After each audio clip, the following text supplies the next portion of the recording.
Obsesiones. Pocas cosas en este mundo parecen tener, como parte de su naturaleza, características que puedan atribuirse a obsesiones, adicciones o cualquier parecido.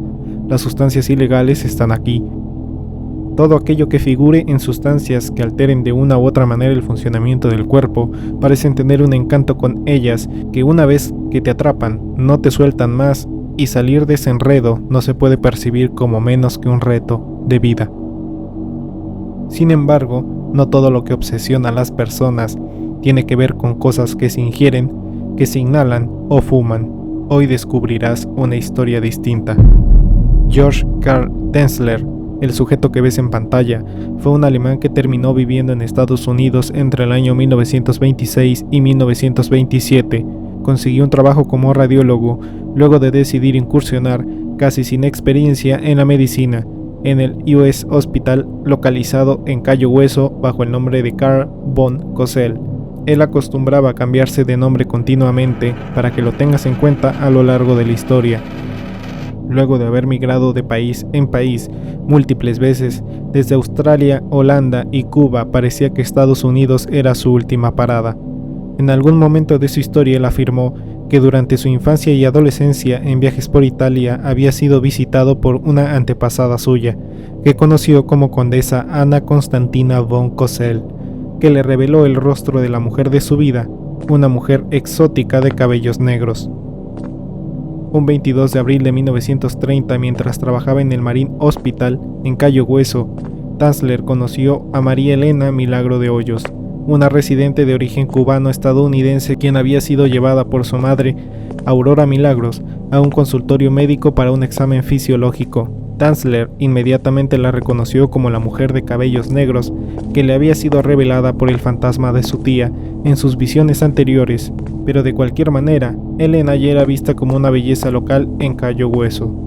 Elena ya había mantenido un matrimonio antes, fechado el 18 de febrero de 1926 con un hombre llamado Luis Mesa, pero él la abandonó poco tiempo después de haber sufrido el aborto del hijo de ambos, y ella entonces emigró a Miami, razón por la cual Elena estaba legalmente casada al momento de su fallecimiento, y menciono fallecimiento porque ella, tras ser diagnosticada con tuberculosis, que para ese momento era altamente mortal, y no era raro que acabara con familias enteras, la hizo sucumbir ante la enfermedad y finalmente murió por tuberculosis terminal en el domicilio de sus padres el 28 de octubre de 1931, no sin que Karl Tanzler antes hubiese intentado salvarla a toda costa a través de sus escasos conocimientos médicos y terapias de electrodos, rayos X y medicamentos.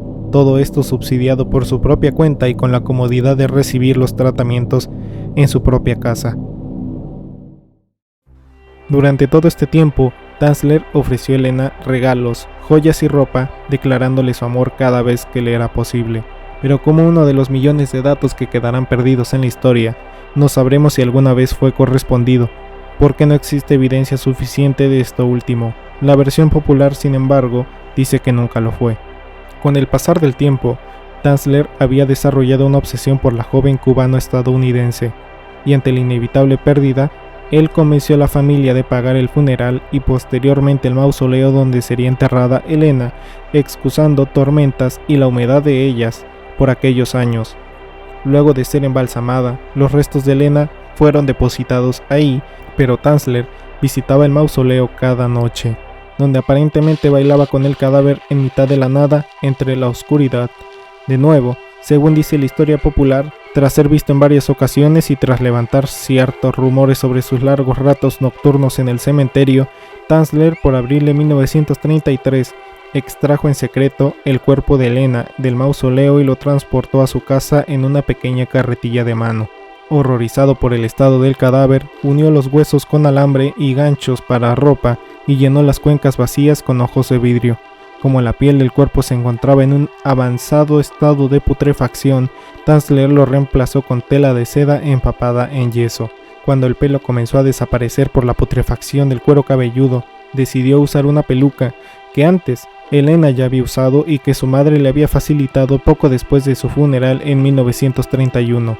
Llenó la cavidad abdominal y el pecho con harapos para que mantuvieran la forma original y vistió el cuerpo de Elena también con medias, joyas y guantes. El cuerpo era mantenido en la cama del radiólogo, con bastantes cantidades de perfume, desinfectantes y agentes preservadores de tejidos.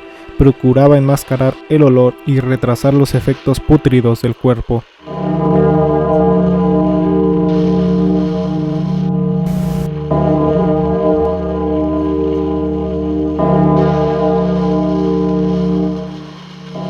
Tras más de 7 años y medio de hacer una vida de matrimonio con el cuerpo, en octubre de 1940, la hermana de Elena, Florinda, escuchó rumores de que Tanzler dormía con el cuerpo desenterrado de su hermana, y al confrontarlo en su domicilio, descubrió que efectivamente el cuerpo de su hermana estaba ahí.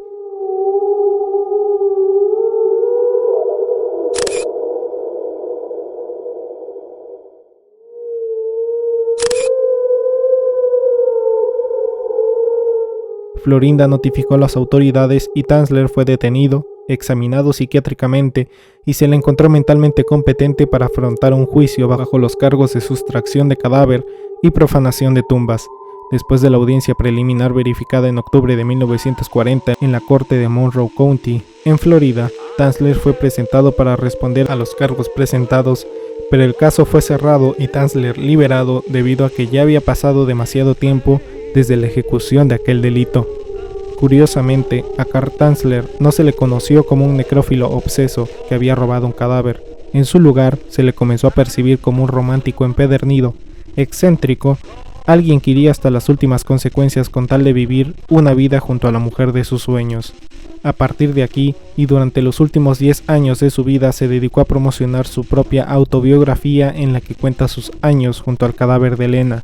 Tanzler murió en Tampa el 23 de julio de 1952 tras años de cuidados de su expareja Doris, con la que había retomado parcialmente la relación en los últimos años de su vida y con la que curiosamente había estado casado según parece hasta 1944.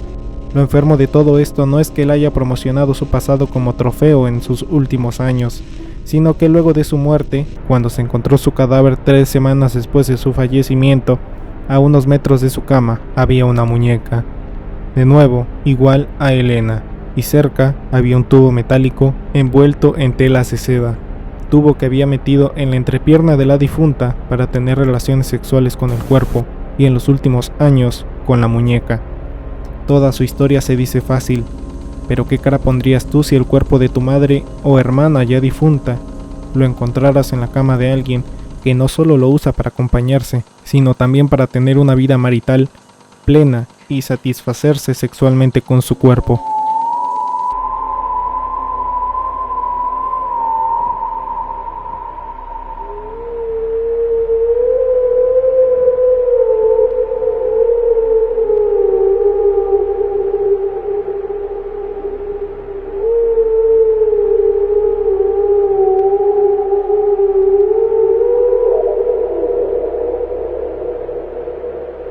Por favor, considera suscribirte y compartir este video con alguien más.